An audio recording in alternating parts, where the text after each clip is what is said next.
안녕하세요. 치졸한 짓거리를 당했던 40대 여자입니다. 사람의 약점을 가지고 모욕을 주는 건 아주 치졸하고 못된 짓이라고 생각해요. 왜 그렇게 생각하냐고요? 바로 제가 그 못된 짓을 직접 당해봤기 때문이죠. 제게 모욕을 준 사람은 바로 제 동서입니다.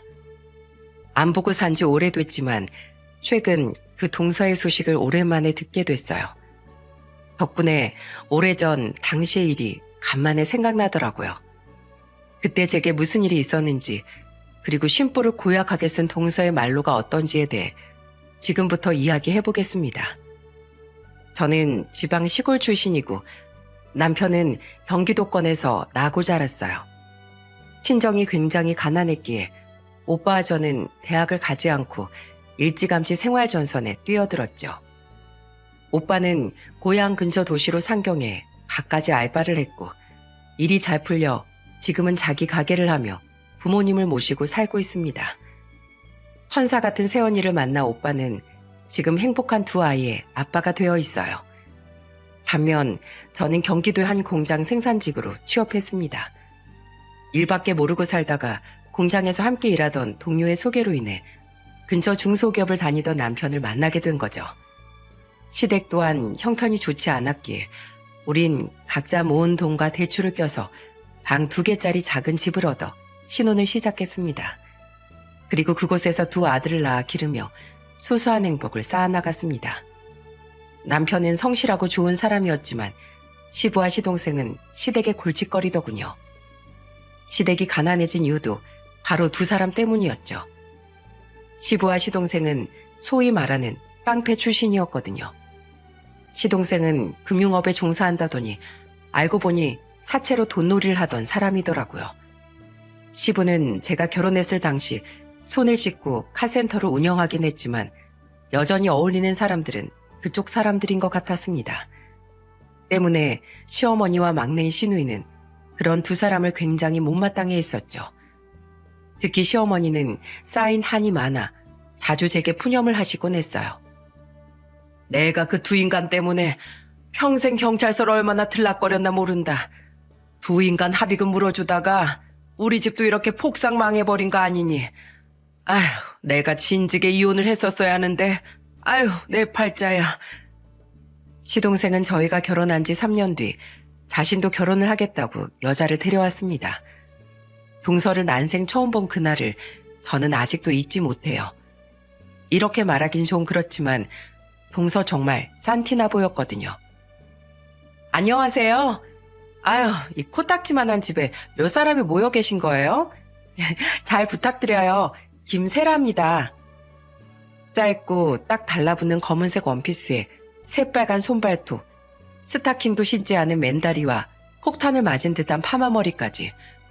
거기에 눈두덩이는 파랗고 입술은 시뻘건 화장은 덤이었죠. 취향이야 제각각이라지만 어느 여자가 예비시댁에 처음 인사를 오며 저런 파격적인 치장을 한답니까? 게다가 겉모습뿐만이 아니라 하는 말투와 행동까지 정말 저렴해 보이더라고요. 첫인사만 봐도 엄청나게 예의 없는 게 티가 났죠.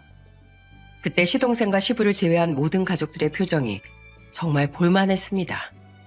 시어머니 얼굴은 거의 흑빛이 되어 있었죠. 어찌저찌 통성명을 하고 우린 식탁에 둘러앉았어요. 그런데 잘 구워진 소고기를 보더니 동서가 뭐라는 줄 아십니까? 소고기잖아. 에인, 고기엔 소주가 빠질 수 없죠. 어머님, 여기 소주 있나요? 아버님이 술을 그렇게 잘 드신다면서요? 맥주도 있으면 제가 시원하게 폭탄주 한 잔 말아드릴게요. 아직 아무도 밥 한 술 뜨지 않았는데 대낮부터 폭탄주 타령이라니 정말 점입 가경이었어요. 근데 그 와중에 시부는 그걸 또 맞장구를 쳐주고 있더라고요. 폭탄주? 이야, 이거 제대로 놀 줄 아는 애가 우리 집 며느리로 들어오는구먼. 그래, 여기 있다. 어디 한번 말아봐라. 자, 아버님, 세라표 달콤한 폭탄주 대령입니다. 이게 술집인지 첫인사 자리인지 헷갈리더군요. 정말 뒤로 나자빠질 뻔했죠. 제가 그 정도니 시어머니 심정은 오죽했겠습니까? 앞을 보니 시어머니는 하도 기가 차서 아무 말도 못하고 가슴만 퍽퍽 치고 계시더라고요. 제 남편은 옆에서 당시 2살이던 우리 큰애를 안고 속이 타는 듯 찬물을 벌컥벌컥 마셔댔죠. 그러거나 말거나 시부가 잘 받아주니 신이 났는지 시동생은 옆에서 한술 더 뜨더군요. 아버지 어때요, 둘째 며느리? 화끈하고 재밌죠? 이런 며느리가 집에 들어와야 집에 웃음꽃이 피는 거예요. 솔직히 우리 형수님 좋은 분이지만 사람이 재미가 없잖아요, 재미가. 그러게 말이다. 우리 그 며느리가 다 좋은데 참 재미가 좀 없긴 해. 내 친구 놈들 보면 며느리랑 사위랑 다들 그렇게 잘 놀아서 분위기를 주도한다는데 내 그런 얘기 들을 때마다 얼마나 부러웠는지 모른다. 근데 우리 둘째 며느리 보니 나도 이제 친구 놈들한테 거하게 자랑해야겠다. 아버님, 혹시 화투 칠 줄 아세요? 화투? 그럼 내가 좀 치지. 그럼 우리 밥 다 먹고 화투 치실래요? 제가 화투 중에서도 섰다 좀 치는데요. 섰다? 우와, 우리 둘째 며느리 섰다도 칠 줄 알아? 그럼요. 제가 친구들 사이에선 섰다 김으로 불리는 사람이라니까요. 아버님, 저랑 섰다 치시면 주머니 탈탈 털릴 준비하셔야 돼요. 이야, 이제 가족 모임할 때 심심할 일은 없겠구나. 아주 복덩이가 들어왔어. 난 우리 며느리감으로 무조건 합격이다, 합격. 무슨 시트콤을 보는 줄 알았습니다. 시부는 막말로 보는 눈이 발바닥에 달린 건지 눈에 아주 하트가 뿅뿅 박히셨더라고요. 하지만 그걸 저희 시어머니가 가만두고 보셨겠습니까? 합격이라는 시부의 말에 시어머니는 결국 참지 못하고 역정을 내셨죠. 합격 같은 소리 하고 있네. 합기도로 발차기를 해버릴라. 망할 영감탱이 같으니라고. 처음 본 자리에서 서로 더 예의가 주지 못할 망정. 이게 다들 뭐하는 짓이야? 가만히 있는 우리 착한 큰며느리 또 왜 건드려? 난 아직 모르겠네요. 얘가 대체 직업은 뭔지 부모님은 뭐 하시는 분인지 하나도 모르겠는데 무슨 합격이에요? 여태 알게 된 거라곤 폭탄주 잘 말고 뭐 섰다 김인가 뭔가 하는 별명뿐인데. 아이고 두야, 저놈이 어디서 꼭 저 같은 여자를 데려왔어? 그 와중에 저와 남편은 애가 갑자기 열이 나서 급하게 자리에서 먼저 일어섰어요. 나중에 시모의 한탄을 들어보니 끝까지 정말 가관이었더군요. 결국 그날 시부와 시동생 그리고 동서는 상 치우는 건 하나 돕지도 않고 소맥을 괴짝으로 마셔대며 섰다를 쳤다고 하더라고요. 그렇게 안 된다고 반대를 했는데도 그놈은 걔랑 꼭 결혼을 해야겠단다. 너 걔네들이 어떻게 만났다는 줄 아니? 걔가 옷가게를 하는데 돈이 급해서 네 시동생한테 사채 빌려 쓰다가 눈이 맞았단다. 내가 기가 막혀서 말도 안 나오더라. 근데 네 시아버진 그걸 듣고 여자애가 생활력도 강하다면서 장하다고 웃지 뭐냐? 이 집에서 나만 정상인 거니? 아님 비정상인 거니? 네 시누이는 둘째 오빠가 말한다고 들어? 괜히 역정 내지 말고 엄마도 그냥 마음 내려놔. 이러고 있는데 내가 아주 억장이 무너진다 정말. 그 여자네 부모님은 결혼 허락하셨대요? 사이가 안 좋아서 인연 끊은 지 오래됐다고 해수롭지 않게 얘기하더구나. 그게 부끄러울 일은 아니다만 너무 당당하게 말하니 내가 할 말이 없었어. 시어머니는 뒷목 잡고 쓰러지기 일보 직전이셨건만 시동생은 시부의 지지를 등에 업고 결국 결혼에 꼴이 냈습니다. 동서는 시동생은 비교도 되지 않게 돈을 펑펑 쓰길 좋아하는 사람이더라고요. 특히 자신을 좋아하지 않던 시모는 거의 본체도 안 하고 자신을 좋아하던 시부의 환심을 얻으려 물량 공세를 펼쳤죠. 시부는 그런 동서의 행동에 좋아서 어쩔 줄을 몰랐어요. 얘 큰애야, 이것 좀 봐라. 새로 맞춘 건데 이 정장이 얼마짜린지 아니? 글쎄요, 엄청 비싸 보이네요. 그치? 이거 네 동서가 사준 거다. 내가 요즘 경조사가 많다고 하니까 남자는 어디서든 기가 죽으면 안 된다면서 네 동서가 300만 원이 넘는 정장을 맞춰줬지 뭐냐. 애가 돈을 잘 벌어서 그런지 아주 통이 크고 화끈해. 남자 기도 잘 살릴 줄 알고. 이런 말 하면 좀 그렇지만 어멈 너도 좀 보고 배워라. 아버님, 저번에 제가 사드린 정장 입고 결혼식은 잘 다녀오셨어요? 근데 제가 생각해보니까 그때 수제 구두를 안 맞춰드렸더라고요. 기왕 해드리는 거 풀세트로 맞춰드렸어야 했는데 명절 끝나고 저랑 구두도 맞추고 벨트도 사러 가요. 아이고, 정말이냐? 너 저번에도 큰돈 썼는데 정말 괜찮겠어? 그럼요. 아버님, 저 김세라예요. 김세라. 대신 오늘 섣따로 아버님 돈은 제가 싹쓸이 해갈 겁니다. 얼마든지. 내가 요즘 우리 둘째 며느리 자랑하는 맛으로 산다. 맨날 명품에 비싼 선물은 물론이고 만날 때마다 용돈도 100만 원씩 턱턱 주니 내가 요즘 카센터를 안 나가도 먹고 살 수 있을 것 같아. 시부의 총애를 뒤에 얻고 동서는 시댁에 오면 항상 술 먹고 놀기만 바빴습니다. 자포자기하신 시모는 묵묵히 오색전을 꼬지에 끼우고 계셨어요.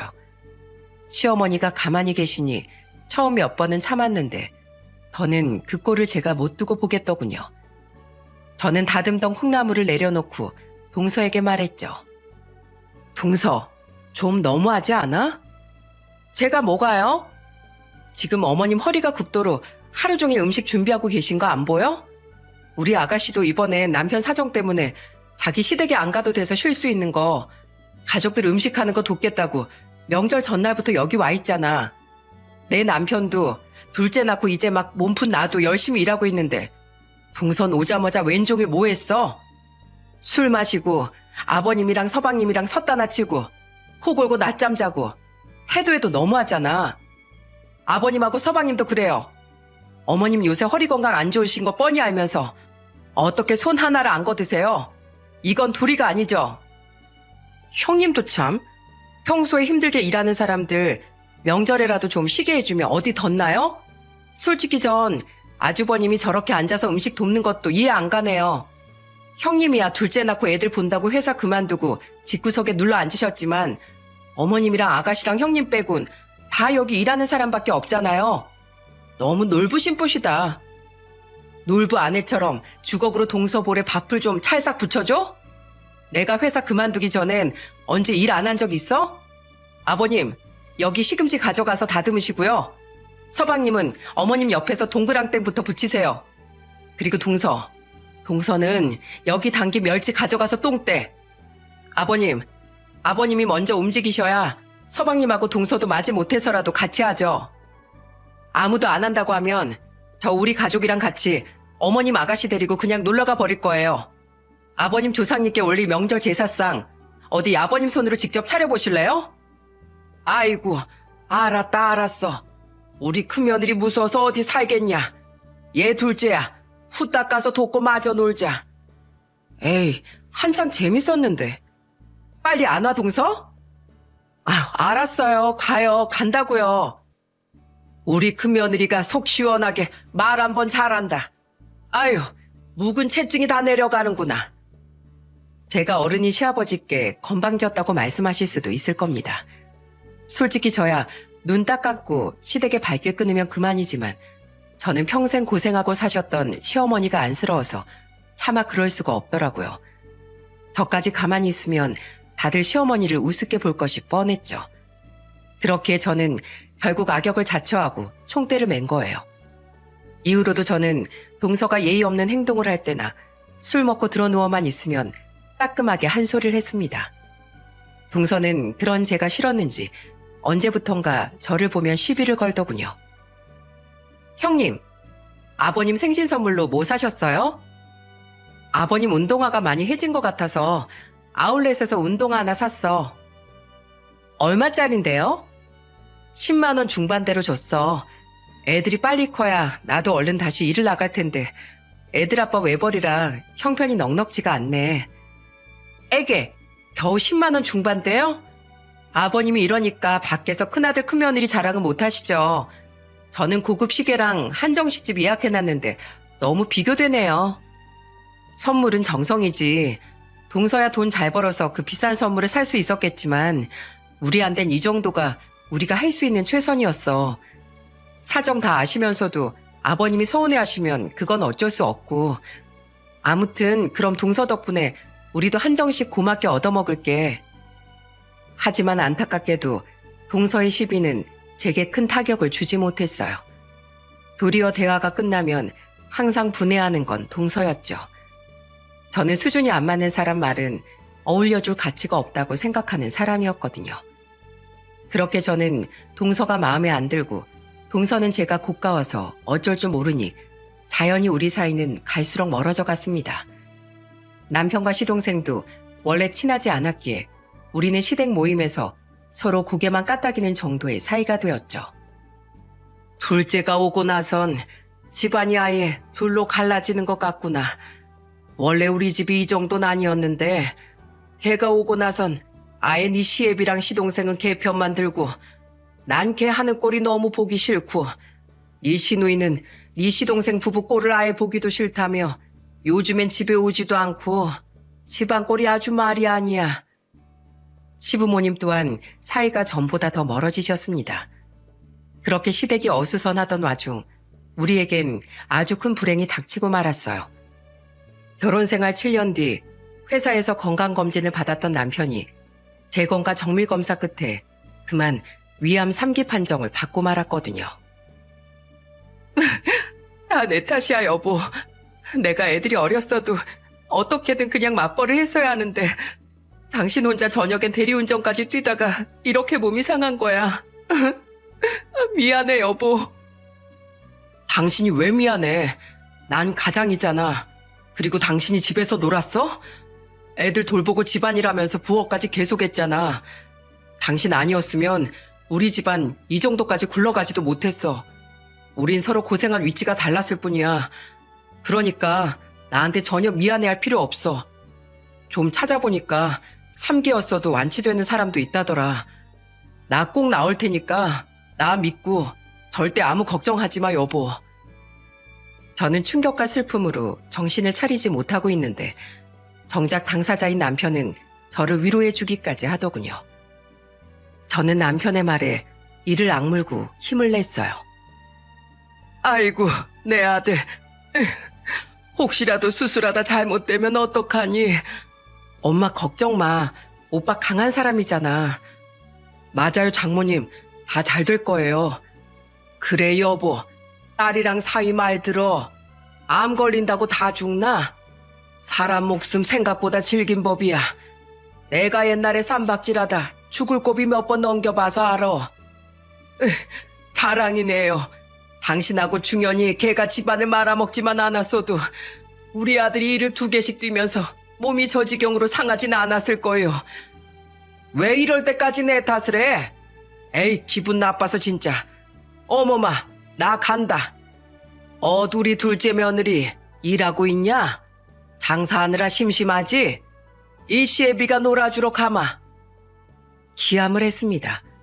시부는 남편의 수술 도중 시어머니께 기분이 상했다며 수술이 끝나지도 않았는데 병원을 나가버리더라고요. 동서의 옷가게에 놀러가 섰다나 쳐야겠다며 말입니다.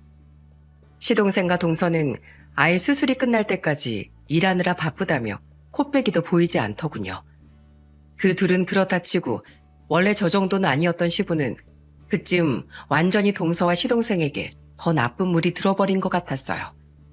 남편의 수술은 다행히 성공적으로 끝났습니다. 문제는 저희 가족의 생계였죠. 양가에선 우릴 도와주고 싶어 했지만 사정이 어려웠고 오빠와 시누이 또한 마찬가지였어요. 괜찮아요, 어머님. 2손 2발 멀쩡한 제가 있는데 뭐가 걱정이세요? 제가 다 알아서 할게요. 수술이 끝난 후 한동안 입원 치료를 받던 남편은 퇴원 후 항암 치료를 시작했습니다.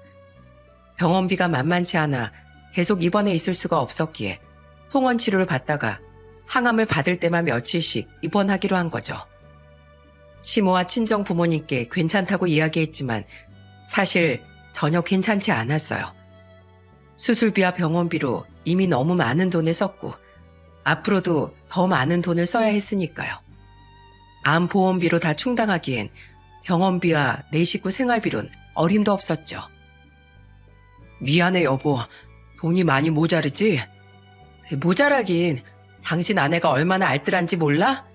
그리고 세상에 일자리가 얼마나 많은데 나 하나 일할 곳이 없겠어. 괜찮아. 당신은 아무 걱정 말고 낫기나 해. 남편에게 호언장담하긴 했지만 사실 일자리도 문제였습니다. 간병인을 쓰기엔 부담이 됐기에 저는 남편을 직접 간병해야 했어요. 게다가 아직 애들도 6살, 3살로 어린 데다 당시 둘째가 자주 아팠기에 주기적인 일을 구할 수 있는 형편이 아니었죠. 결국 저는 단기로 할 수 있는 일을 시간 나는 대로 다 하기 시작했어요. 전단지 알바부터 시작해서 가정부 대타, 원래 하던 부업에 인형탈 아르바이트 등 안 해본 일이 없었죠. 게다가 힘을 쓰는 일은 일당이 훨씬 높았기에 저는 고수익을 찾아 남자들이 주로 하는 물류센터 일에 건물 청소 대타, 철거업체 일까지 닥치는 대로 해서 돈을 벌었습니다. 허리가 끊어질 것 같고 갈수록 무릎이 시렸어요. 하지만 저는 굴하지 않고 열심히 버텼습니다. 언젠간 이 역경을 이겨내고 행복해져 있을 가족의 미래를 상상하면서요. 그런데 어느 날 동서에게 전화가 걸려오는 게 아니겠어요? 제 남편이 아픈 뒤로 안부 전화 한 번 없던 사람이 대체 무슨 일인가 싶어 저는 전화를 받아봤죠. 오랜만에 전화를 건 동서는 제게 의외의 제안을 하더군요. 형님, 아주버님 몸은 좀 어떠세요? 아직 많이 안 좋아. 지금 항암 치료 받고 있어. 근데 무슨 일이야? 다른 건 아니고요. 저랑 남편 이번에 아파트로 이사 간다는 거 혹시 들으셨어요? 어머님한테 들었어. 그랬구나. 저도 형님 요즘 일당제로 일하고 다닌다는 말 아버님께 들었어요. 아직 형님 단기일 하고 계시죠? 잘 됐다 형님. 저희가 나흘 뒤에 입주인데요. 입주 청소를 해야 하는데 딱 형님 생각이 나더라고요. 사람 쓰려면 몇십만 원 줘야 한다는데 형님 예전부터 깔끔하고 청소도 잘하셨잖아요. 그죠? 형님네 사정 어려운 거 뻔히 아는데 그 돈 엄한 남을 주느니 차라리 형님께 일 맡기고 일당 드리는 게 어떨까 해서요. 제 남편도 좋은 생각이라고 했고요. 그러니까 나한테 입주 청소를 해달라는 거야? 네, 내일 모레쯤 해주시면 될 것 같아요. 제가 섭섭지 않게 50만 원 정도 챙겨드릴게요. 어떠세요, 형님? 솔직히 50 그거 저한텐 별것도 아닌 돈이지만 형님한텐 큰 돈일 거 아니에요. 50? 정말로? 그럼 바빠 죽겠는데 한가하게 제가 이런 일로 형님한테 장난치겠어요? 어떻게 하실래요, 형님? 형님이 안 하신다고 하면 얼른 청소업체 다시 알아보고요. 솔직히 마음 같아선 별로 하고 싶지 않았습니다. 하지만 저는 차마 그 50만 원을 외면할 수가 없었어요. 몸이 아무리 힘든 일을 해도 10만 원 초중반 언저리 정도를 일당으로 받는 마당에 그 돈은 제게 너무도 큰 돈이었으니까요. 저는 동서의 제안을 받아들였습니다. 남편이 속상해할까봐 일부러 저는 남편에게 동선의 입주 청소를 하러 간다고 말하지 않았어요. 또한 동서에게 작은 것 하나라도 책 잡히고 싶지 않았기에 저는 인터넷으로 입주 청소에 대해 열심히 공부했습니다. 입주 청소를 직접 해본 적이 없어서 잘 몰랐는데 찾아보니 굉장히 할 일이 많더라고요. 그리고 저는 약속한 날짜에 청소를 하러 청소 물품들을 들고 아파트로 향했죠. 이게 뭐야? 진짜 너무하네. 그런데 막상 가보니 별로 힘든 건 없을 거라는 동서의 말과 달리 집안은 아주 난리통이었습니다. 동서와 시동생은 집을 전부 리모델링 했더군요. 인터넷을 찾아볼 때 새 집이나 리모델링한 집이 가장 어렵다고 했던 기억이 났죠. 붙박이 가구의 서랍을 일일이 다 열어서 톱탑을 몇 번씩 닦아내야 하고 벽지에 말라붙어 있는 풀, 시공하며 생긴 먼지, 바닥, 창틀, 그냥 모든 곳에 쌓여있는 시공 흔적들을 다 청소해야 했으니까요. 이 많은 걸 언제 혼자 하나 싶어 솔직히 당장이라도 그만두고 싶었습니다. 하지만 이미 하겠다고 약속을 했고 제겐 돈이 절실히 필요했기에 저는 차근차근 하나씩 해치워 나가기 시작했어요. 여럿이 하는 청소를 혼자서 하다 보니 아침 7시에 시작한 청소는 저녁 6시가 돼서야 끝이 났습니다. 절대 동서에게 흠을 잡히고 싶지 않아 저는 정말 최선을 다해 청소를 끝냈어요. 그리곤 동서에게 전화를 걸었죠. 동서, 청소 다 끝났어. 그래요? 아직 가지 마세요, 형님. 제가 가서 확인해보고 돈 이체해드릴게요. 근처에 있던 건지 동선이 15분도 되지 않아 아파트에 도착하더군요. 그런데 동선은 집안을 살펴보며 제 청소에 대해 트집을 잡기 시작했어요. 형님, 베란다 창문에 손자국이 남았잖아요. 형님, 여기 몰딩에 도배풀이 조금 붙어있네요. 이런 것도 제대로 확인 못하세요?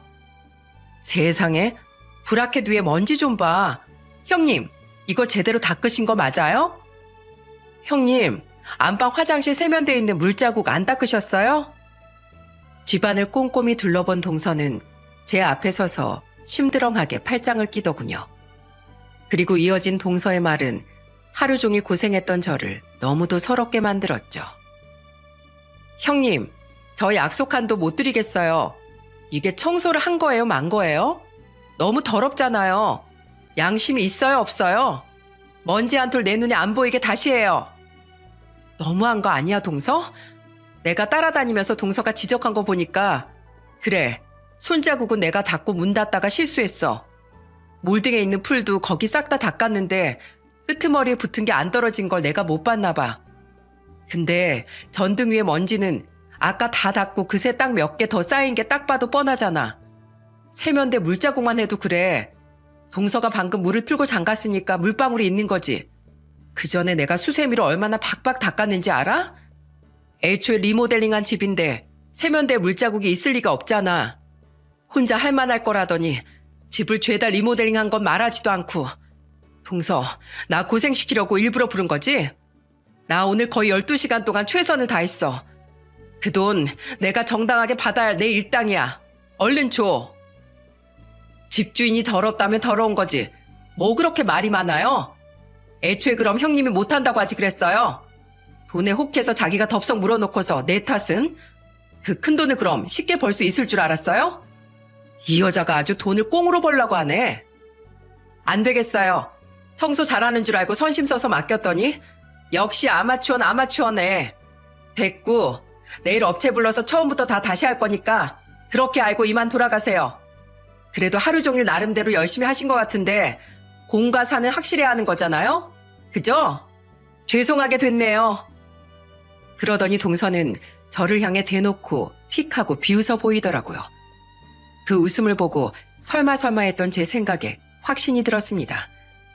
동서는 처음부터 제게 돈을 줄 생각이 없었다는 걸요. 저는 손에 들린 쇼핑백 제일 위에 얹어져 있던 손걸레를 동서 얼굴에 툭 집어던졌어요. 그리곤 동서를 향해 따발총처럼 말을 쏘아대기 시작했죠. 아씨, 더럽게 왜 이딴 걸 사람 면전에 던져요? 청소해야 할 건 이 집 먼지가 아니라 동서의 그 더러운 인성인 것 같아서. 그 떼투성이 걸레보다 더러운 게 동서 인성이니까 집에 가서 어디 잘 닦아봐.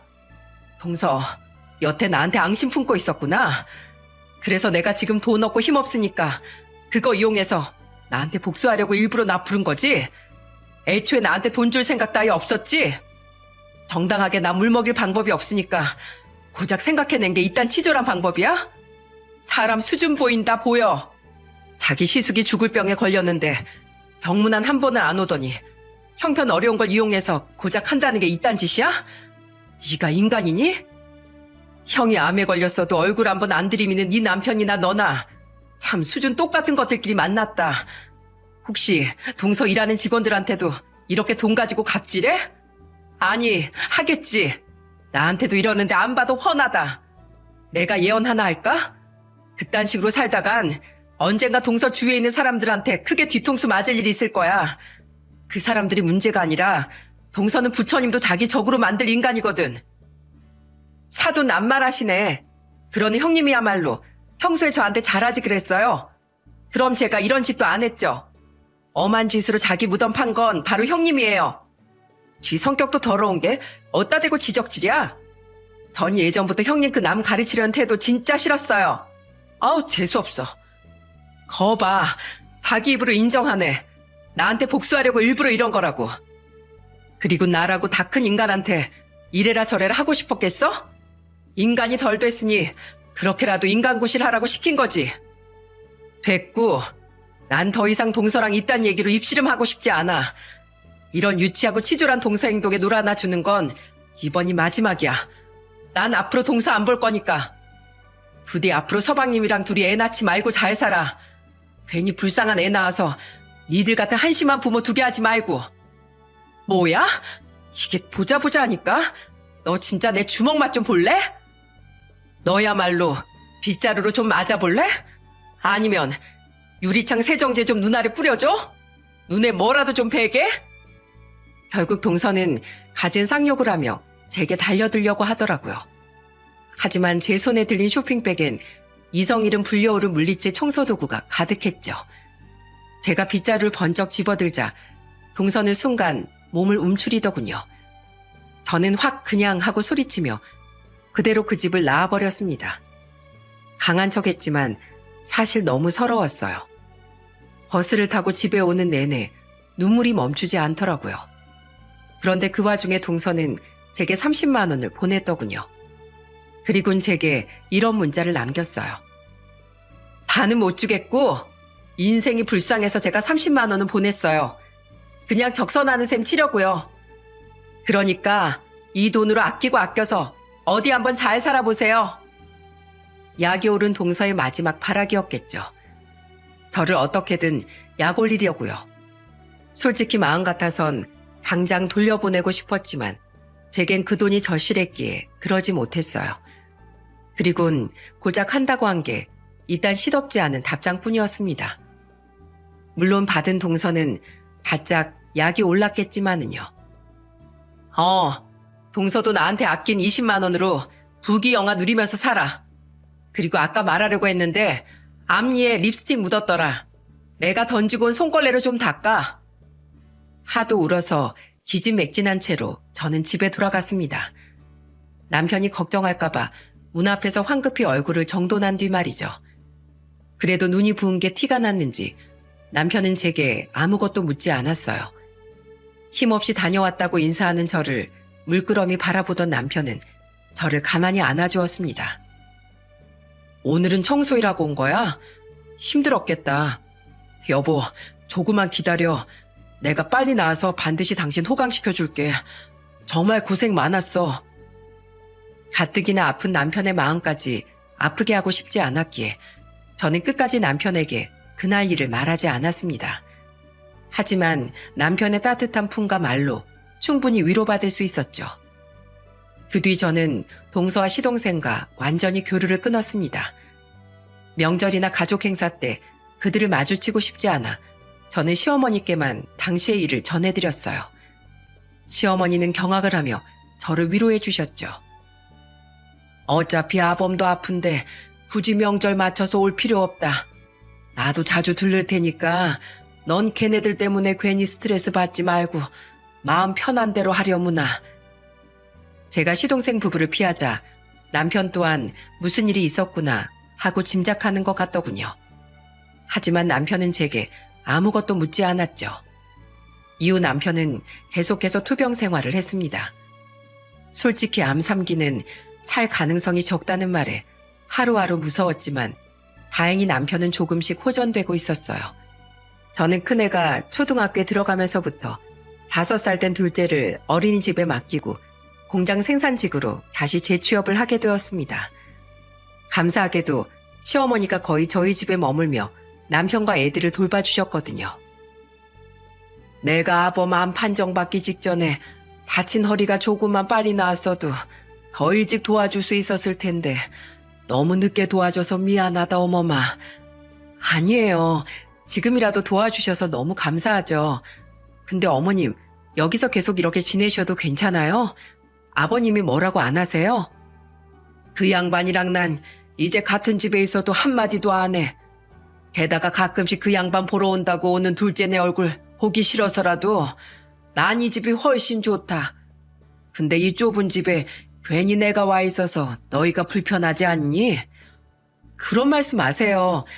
애들이랑 같은 방에서 주무시면서 잠자리 봐주시는 것도 제가 얼마나 감사한데요. 그런데 제가 복직을 하고 얼마 되지 않아 시어머니는 굉장히 놀라운 소식을 전해주시더군요. 시어머니가 전해주신 소식은 바로 역대급 대반전이었어요. 오늘 네 시애비가 웬일로 전화가 왔다. 그래요? 뭘 하세요? 내가 기가 차서 오늘 여러 번 뒤로 넘어갔다. 네 시동생 사채하는 거 알지? 근데 그놈이 겁도 없이 돈 받아내겠다고 사람을 감금하고 폭행까지 했다는구나. 그것도 아주 상습적으로 말이야. 결국 그 사람이 증거 가지고 경찰에 신고해서 그동안 조사를 받고 있었던 모양이야. 그런데 그놈이 그랬던 적이 이번이 처음이 아니라더구나. 그동안 신고가 무수히 많이 들어왔었대. 계속 증거 불충분으로 풀려나다가 이번에 제대로 덜미가 잡혀서 재수사가 됐다나 봐. 그래서 그놈 결국 징역 2년이 확정됐다는구나. 그동안 그놈이 네 시애비한테만 말을 해서 난 까맣게 몰랐지 뭐니. 어머, 세상에 완전 뉴스에 나올 일이네요. 어머님 괜찮으세요? 그래도 아들 일인데 속상하시죠? 속상하긴 피해자 부모가 나보다 더 속상할 텐데 내가 자식을 그렇게 키워놓고 속상할 자격이나 있겠니? 아주 잘 됐다. 근데 그게 끝이 아니야. 너 놀라지 마라. 진짜 내가 어이가 없어서 네 동서 옷가게 하던 거 아니란다. 여자 나오고 양주 파는 그 술집 알지? 그런 유흥주점을 여태 운영했었대. 근데 미성년자를 한둘도 아니고 10몇 명이나 고용한 게 단속에 딱 걸려서 아예 문을 닫았다는구나. 근데 그것뿐만 아니라 그 술집이 조사해보니까 불법적인 일에 한두 가지 연루된 게 아니었대. 그 술집의 사장이 걔까지 3명이었다는데 그 술집도 허울만 좋지 빚도 산더미였다는구나. 그 와중에 전액 현금으로 샀다던 아파트도 알고 보니까 절반이 넘게 다 대출이었대. 그렇게 빚만 잔뜩인 애들이 겉멋만 들어서 돈을 펑펑 써댔으니 아유 한심해서 원. 근데 둘째 며느리 걔가 가게 망하고 빚 갚으려고 집까지 팔 지경이 되니까 네 시애비한테 그동안 자기가 해줬던 것만큼 돈 내놓으라고 했단다. 집까지 찾아와서 돈 내놓으라고 패악을 부렸다는데 네 시애비가 순순히 돈을 내놓을 사람이니? 또 찾아오면 가만 안 둘 줄 알라면서 쫓아내버렸단다. 그렇게 좋다고 싸고 돌 때는 언제고? 내 참 한심해서. 근데 어머님, 아버님 여태 동서 옷가게 몇 번이나 놀러 가셨다고 하지 않았어요? 그럼 아버님도 동서가 유흥주점 하는 거 다 알고 계셨다는 거예요? 나도 너랑 똑같이 물었다. 그 멍청한 양반이 거기까진 생각 못했는지 어버버 대더구나. 그러더니 내가 추궁하니까 결국 실토했어. 그동안 거기 놀러 가면 둘째 걔가 술이며 여자며 다 불러서 공짜로 놀게 해줬대. 망할 놈의 영감탱이. 그동안 왜 그렇게 틈만 나면 트집을 잡나 싶었더니 거기서 젊은 여자들이랑 놀아놨으니 늙은 내가 꼴보기 싫었던 거야. 너무 더럽고 추잡스러워서 내가 이혼하자고 했다. 그랬더니 이제 와서 자기 버리지 말라고 사정을 하더구나. 어림도 없지. 그동안 내가 지를 얼마나 참아줬는데 은혜도 모르고 술집 여자들이랑 놀아나? 더 이상은 그 영감 절대 용서 못한다. 남편은 자기 집안이 너무 콩가루라며 제게 창피하더군요. 그만큼 시댁의 일은 정말 반전의 반전의 연속이었죠. 그 뒤 시어머니는 정말 시부에게 소송을 거셨습니다. 어떻게든 엄마 인생을 구제해주겠다며 시누이가 시매부와 상의 후 변호사 비용을 시어머니께 대드렸죠. 게다가 더 웃긴 게 뭔지 아십니까? 시부가 술집 여자와 놀아났다는 증거가 필요했는데 시어머니가 끝장을 보겠다며 동서에게 연락을 한 거예요. 근데 그 와중에 동서는 시부가 돈 한 푼 안 주고 자기한테 으름장까지 놨다고 앙심을 품고 있었더라고요. 그렇게 동서는 시어머니의 편에 서서 시부의 유책 사유에 대한 증거를 줄줄이 증언해 주었죠. 결국 시어머니는 소송에서 승소하셨습니다. 시부는 재산의 거의 절반을 시어머니께 토해내야 했는데 집값을 포함한 재산을 분할했던지라 집을 가진 시부에게 남은 건 사실상 폐업 직전인 카센터와 약간의 재산이 전부였어요.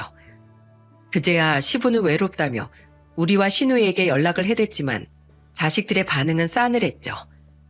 저 또한 남편의 중요한 수술을 내팽개치고 동서의 술집에 여자랑 놀러 간 시부에게 정이 떨어져 시부의 연락을 더 이상 받지 않았어요. 시부모님의 이혼이 진행되던 사이 결국 동서는 리모델링도 다 한 그 아파트를 팔고 작은 원룸으로 이사를 갔다더군요. 그렇게 돈으로 갑질을 해대더니 경제적으로 아주 장렬히 전사해버린 거죠. 그리고 동서는 어떻게든 화류계 쪽에 다시 발을 붙이려던 모양인데 나이가 많아 써주는 곳이 별로 없던 것 같아요. 시어머니의 이혼이 마무리되었을 때 동서는 경기도 안에서도 아주 외곽에 있는 술집에서 아가씨로 일하고 있다고 했거든요.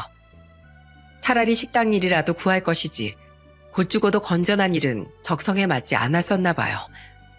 우린 시어머니께서 분할받은 재산을 더해 방 3칸짜리 집으로 이사가게 되었습니다. 덕분에 시어머니와 우리 아들들은 방을 따로 쓸 수 있게 되었죠. 그 사이 남편은 팔자까지 항암 치료를 받았고 장하게도 고통스러운 그 시간을 힘내서 이겨내 주었어요. 많이 회복한 남편은 치료를 중단하고 꾸준히 추적 검사만 받을 정도로 건강해졌고 기쁘게도 다시 취업도 할 수 있었습니다. 축하한다, 아범아. 그동안 정말 고생 많았다. 사랑하는 남편, 어엿한 사회인으로 복귀한 걸 진심으로 축하해. 아빠 그럼 이제 다시 회사 다녀? 아빠 그럼 다시 넥타이 매겠다. 아빠 넥타이 맨 거 짱 멋진데. 그치 형? 이게 다 당신 덕분이야. 정말 고마워. 앞으로 내가 정말 호강시켜줄게. 어머니, 제 아내를 도와주셔서 정말 감사드려요. 남편의 눈물을 시작으로 우린 모두 울음바다가 되고 말았습니다. 그 뒤 퇴근한 남편이 아이들의 볼에 뽀뽀를 해주는 모습을 볼 때면 내가 이 순간을 위해 그 숱한 고생을 감내했던 거구나 싶어 행복감이 차오르더라고요. 시간이 흘러 시동생은 출소를 했습니다. 그래도 자식이라고 시어머니는 그동안 몇 번 시동생의 면회를 가셨어요. 출소한 뒤 시동생은 시어머니께 동서가 살고 있는 원룸으로 들어갔다고 소식을 전하더군요. 하지만 두 사람은 얼마 지나지 않아 영영 갈라서고 말았습니다. 시어머니께선 한숨을 푹 쉬며 저희에게 두 사람의 이혼 소식을 전해주셨어요. 에휴, 인생 망한 게 네 탓이니 내 탓이니 하며 둘이 그동안 엄청나게 싸웠던 모양이야. 둘이 아주 머리채까지 잡고 싸우다가 이웃집이 경찰에 신고해서 경찰서까지 몇 번 다녀오기도 했대. 이게 무슨 추태라니. 결국 둘 다 거지꼴로 갈라서고 네 시동생은 네 시아버지 집으로 들어갔다는구나. 둘이 살던 원룸은 네 동서가 그대로 살기로 하고 말이야. 어쩐지 네 시애비가 며칠 전부터 제발 집으로 돌아와 달라, 보고 싶다 하고 가짜는 문자를 계속 보내던데 망나니 둘이서 살려니 힘든 모양이지. 특히 둘째 걘 자기 손으로 밥 한 번 제대로 차려 먹은 적 없는 놈이라 네 시아버지가 그놈 데리고 살려면 고생 좀 할 거다. 정 못 견디겠으면 내쫓겠지 뭐. 네 시애비 징징거리는 거 듣기 싫어서 아예 내 번호를 차단해버렸다. 난 둘째 그놈도 그 바닥에서 손 씻고 나오지 않는 한 얼굴도 안 볼 거야. 마음고생은 지금껏 한 것만으로도 충분해. 출소할 때 두부까지 사다 먹여줬으니 앞으로 새 인생 살지 말진 그놈 선택이지 뭐. 난 앞으로 너랑 아범이랑 우리 막내 얼굴만 간간히 보면서 편안한 노을 보내련다. 그렇게 셋이 똘똘 뭉치더니 결국 두 남자 모두 동서를 내팽개쳐 버렸더군요. 물질과 쾌락의 존재로만 이어진 을이었으니 순식간에 와야 되는 게 당연한 관계였겠죠. 그렇게 이혼 소식을 들은 지 이틀 뒤 저는 놀라운 전화를 받게 되었어요. 전화를 건 사람은 바로 동서였죠. 저는 대체 무슨 말을 하려고 전화를 했나 싶어 호기심에 전화를 받았습니다. 그리고 동서의 말을 듣고 저는 그만 박장대소를 하고 말았네요. 형님, 잘 지내셨어요? 근데 동서가 나한테 무슨 일이야? 다름이 아니고 형님, 저 이혼했다는 말 들으셨죠? 그래, 그랬다며. 사실 저 나이도 많다고 요새 손님들이 절 잘 안 찾아서 벌이가 안 좋아요. 그래서 형편도 안 좋고 살고 있는 원룸 보증금도 많이 까먹었어요. 그래서 말인데요, 형님. 저 이제 와서 비굴하게 돈 꾸려는 거 아니고요. 그때 제가 준 30만 원 있죠? 형님이 제대로 안 하고 간 청소비요. 그거 저 좀 돌려주세요. 뭐? 진심이야? 난 또 뭔 소린가 했네. 그걸 아직도 기억하고 지금 달라고 하는 거야? 솔직히 형님이 청소 제대로 안 한 거 제가 그냥 드린 거잖아요. 저한테 빚진 거니까 돌려주셔야죠. 동서, 그때도 내가 말했지만 난 최선을 다했어. 이제 와서 그렇게 억지 부리는 거 너무 추하다, 진짜. 정 그 30만 원 받고 싶으면 줄게. 진짜요? 그래, 나한테 푼돈이지만 동서가 급해 보이니까. 근데 그냥은 못 주고 우리 집 와서 며칠 동안 청소 좀 해. 입주 청소가 아니니까 내가 했던 것보단 쉬울 거야. 그럼 그 돈 줄게. 지금 장난해요? 사람이 오죽 힘들면 그 돈까지 달라고 제가 전화를 했겠어요. 근데 어떻게 저한테 그런 악질인 장난을 칠 수가 있어요? 기억 안 나? 이거 동서가 나한테 했던지 그대로 돌려주는 거잖아. 동서, 꼭 기억해. 사람한테 상처를 주면 되로 주고 말로 받는 법이야. 지금 동서 도와주겠다고 나서는 사람 아무도 없지? 그게 동서가 평소 주위 사람들한테 한 행동을 고스란히 보여주는 거야. 난 그때 정당한 노동의 대가를 받았고 동서도 정 필요하면 정직하게 노동해서 돈 벌어. 꼭 술집에서만 일해야 한다는 법은 없잖아. 앞으론 돈 좀 펑펑 쓰지 말고 분수에 맞겠어. 돈으로 갑질도 하지 말고. 이번 일로 배움은 충분할 테니까. 이건 놀리는 게 아니라 잠시라도 가족이었던 사이로서 내가 진심으로 충고하는 거야. 앞으로 이런 일로 서로 연락할 일 없길 바래. 잘 지내. 동서는 제 말에 아무 말도 하지 못하고 그냥 전화를 끊더군요. 저는 이 이야기를 남편에게 전해주며 5년 만에 당시의 입주 청소 일을 털어놨어요. 남편은 눈물을 글썽거리더니 저를 꼭 안아주었습니다. 그리곤 그저 고맙고 미안했다는 말만을 반복하더라고요. 저는 이미 다 지난 일이라며 웃어 보였죠. 제 남편은 한 달 전 기적처럼 완치 판정을 받았습니다. 5년이 넘게 싸운 끝에 얻은 멋진 승리였어요. 완치 판정을 받은 날 저와 시어머니는 교수님의 손을 잡고 감사하다며 펑펑 울었죠. 저는 앞으로 2번 다시 남편의 건강을 잃지 않도록 열심히 내조하며 살아갈 겁니다. 또한 평생 고생만 하신 시어머니께서 오래도록 손주들의 재롱을 보며 행복하게 사실 수 있도록 톡톡히 효부 노릇도 할 생각이에요. 시누이는 제게 항상 고맙다고 말하지만 며느리도 자식인데 당연히 제가 할 일이라고 생각해요. 저희 친정 부모님이 착한 새언니 덕에 행복한 노후를 보내고 계시든 말이죠. 여러분, 도덕성을 버린 채 자신의 쾌락이나 이익만 탐하는 사람은 언젠간 스스로 몰락의 길을 걷게 된다고 생각합니다. 마치 치졸한 복수를 통해 카타르시스를 느끼려고 했던 동서와 유흥에 눈이 멀었던 시부, 정당하지 않은 방법으로 사람들에게 돈을 괄치하려고 했던 시동생처럼 말이죠. 사람은 누구나 위기의 순간이 오는 법인데 나만 알고 주변 사람의 피해는 신경도 쓰지 않던 사람을 누가 돕고 싶겠습니까? 그러니 여러분, 저는 자기 자신을 위해서라도 항상 사람의 도리를 지키고 주변에 잘하자는 말을 하고 싶어 이 사연을 보내게 되었습니다. 또한 이타적이고 선하게 살아왔다면 저희 가족처럼 언젠간 힘든 시기를 이겨내고 다시 행복을 반드시 찾으실 수 있을 거예요. 저는 어딘가에서 항상 여러분 가정의 평화와 안녕을 응원하겠습니다. 그럼 사연 끝까지 들어주셔서 정말 감사드립니다.